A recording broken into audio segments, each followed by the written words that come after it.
Welcome back everyone to another episode of cwg.Studios. Today we are reviewing LEGO Star Wars 75242 Black Ace TIE Interceptor, 396 pieces, 3 minifigures, retails for $50 I think, and I got it on sale for $40. This set has Cliff Halloran, Poe Dameron, and BB-8, very nice figure selection. The ship looks great as always. And just before we begin the video, don't forget you can like, subscribe, comment, share, anything else you would like to do to help support the YouTube channel. And let's get on with this video.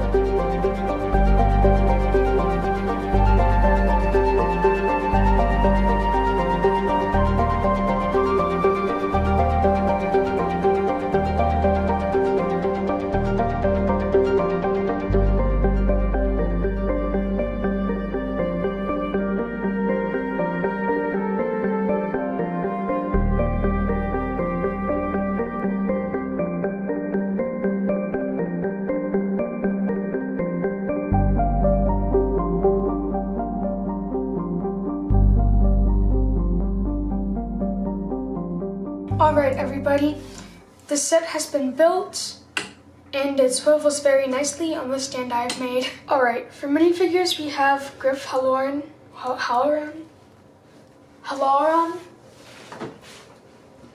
Griff Halloran.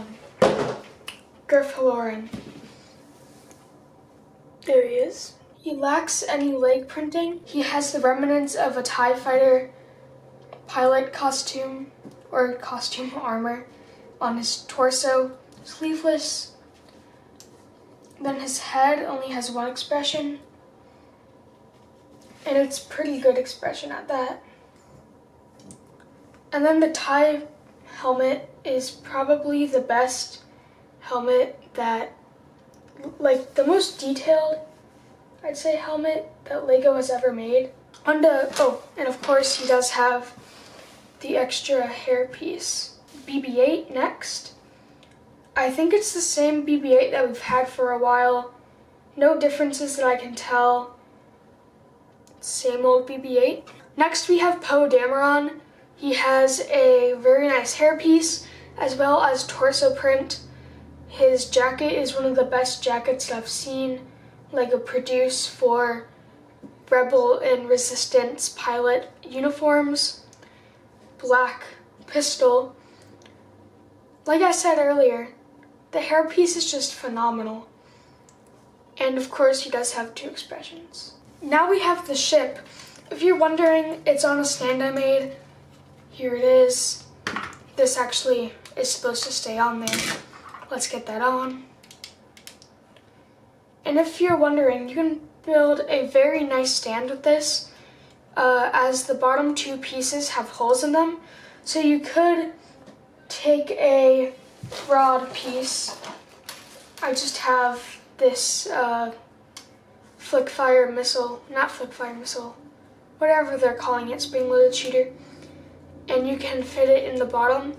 So theoretically, you could make it look like it's floating with some trans-clear rods. You could also maybe get it at an angle on the stand based on that concept. But all I have is some 2 by whatever, multiple variations of black pieces that fit right on, like that. So nothing fancy there. Now onto the actual vehicle. Starting out on the wing tips, we have some beveling up here to make a sharper edge. And then we have very nice detailings, some stickers right here and here for extra detail. And the white pattern flows through up onto the X-foils. This ship design is really unique in my opinion. It's probably one of the most beautiful LEGO sets ever have existed. It's just amazing how pretty this is. It's very impressive. And once again, the white designs travel back on this side too. And then you have the cockpit.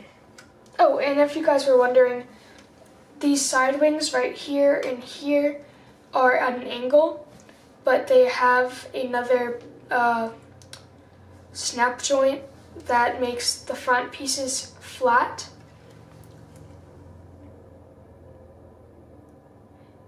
So it reminds me, I just shot a flick fire missile at my face. Cool. So, I did it again. Okay, so it reminds me of a Jedi Interceptor. Take another look from the front view. It looks very much like a Jedi Interceptor. But for the cockpit, the top part can fold out like this, and the bottom part, or front piece, folds out like that. So very good design there. There's some control panels down in there. Let's see if you can view.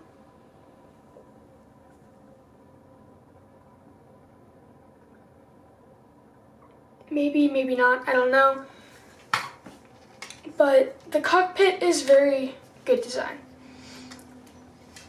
On the bottom, it kind of has this weird block. It's really blocky, but that means that you can grip it with like this, like kind of like a paper airplane, and it has a very good swooshability. Now onto the X-foils. The X-foils have to be one of the best designed X-foils.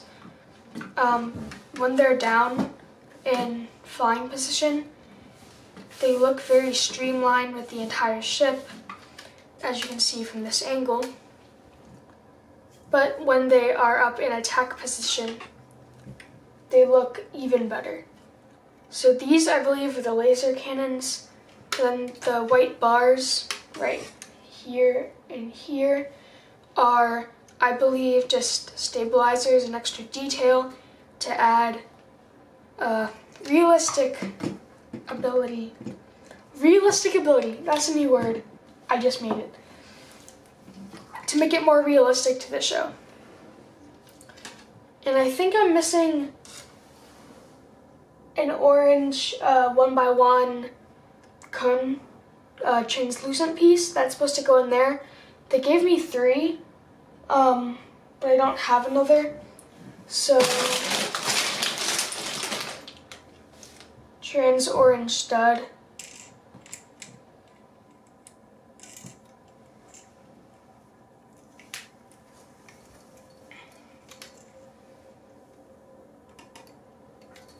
So if you did miss it, or if you just want to add detail, and I'm not supposed to put anything there, an orange stud looks just fine. So that's nothing to complain about. On the edge of the wings, there are 2 foldable pieces right there. They fold individually, but it's not hard to fold both at the same time. Then to the engines. Here's the engines. Oh, bit of lag there. The engines look very pretty. Something just broke. Right here. Alright, finally got it back in there. That's a bit of a tough piece to come out. Probably didn't snap it in all the way when I originally built this set. Overall, I think it's a really good buy. I would not recommend buying it at retail price. Definitely wait for a sale. I think sales pretty much everywhere, including the LEGO store for Triple Force Friday.